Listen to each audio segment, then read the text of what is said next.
जाति का जो विष बोया जा रहा है, ये 2024 तक ये जाति का विष जो है ये समाप्त हो जाएगा।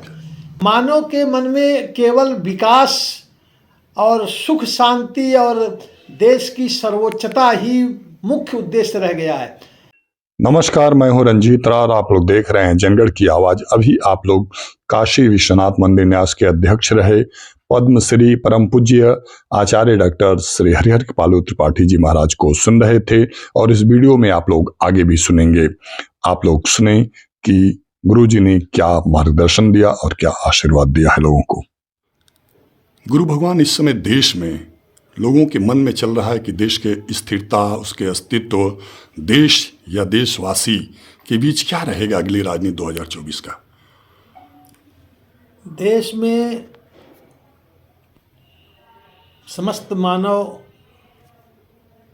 एक विश्वस्तरीय सुख, शांति और समृद्धि, जिसमें जितने भी ये विकासशील देश हैं हमारे पृथ्वी में,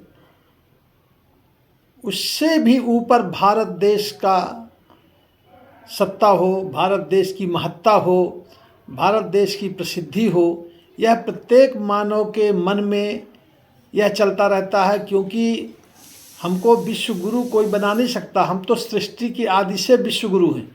भारत सदैव से विश्व गुरु रहा है।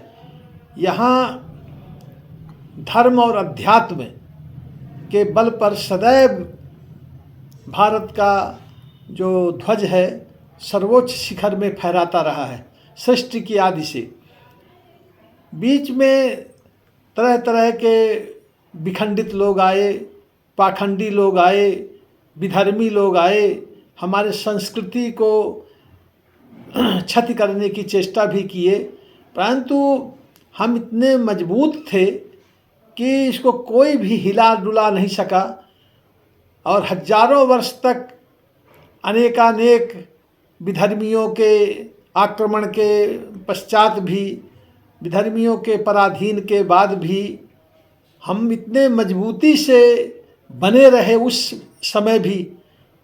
आज प्रत्येक मानव के मन में ये है कि सन 47 के बाद तो अब हमारा अपना हो गया। हम तो पहले दूसरे के पराधीन थे, आज हमारा हो गया। तो प्रत्येक मानव के हित की बात होना चाहिए। भारत की जो मूल संस्कृति है, वयम राष्ट्रे जागृयामः पुरोहिताः, हम राष्ट्र के लिए जगें, राष्ट्र के लिए ही हम चर्चा करें, राष्ट्र के लिए ही हम पूरा जागरण करें। और राष्ट्र ये ईशावास्यमिदं सर्वम यत् किंचित जगत्याम जगत, जो भी पृथ्वी में है सब ईश्वर का स्वरूप है। जाति का जो विष बोया जा रहा है, ये 2024 तक ये जाति का विष जो है ये समाप्त हो जाएगा। क्योंकि अब जाति, वर्ग, वर्ण, संप्रदाय ये अब सब चलेगा नहीं। मानव के मन में केवल विकास और सुख शांति और देश की सर्वोच्चता ही मुख्य उद्देश्य रह गया है। अब ये जाति पाति का बहुत बड़ा प्रभाव समय समय पर आया और अब ये जाने वाला है। इसलिए प्रत्येक मानव के मन में यही है कि हमारा देश सर्वोच्च स्थिति में हो, यहाँ का जो मानव है उसमें सकारात्मक सोच पैदा हो, यहाँ का जो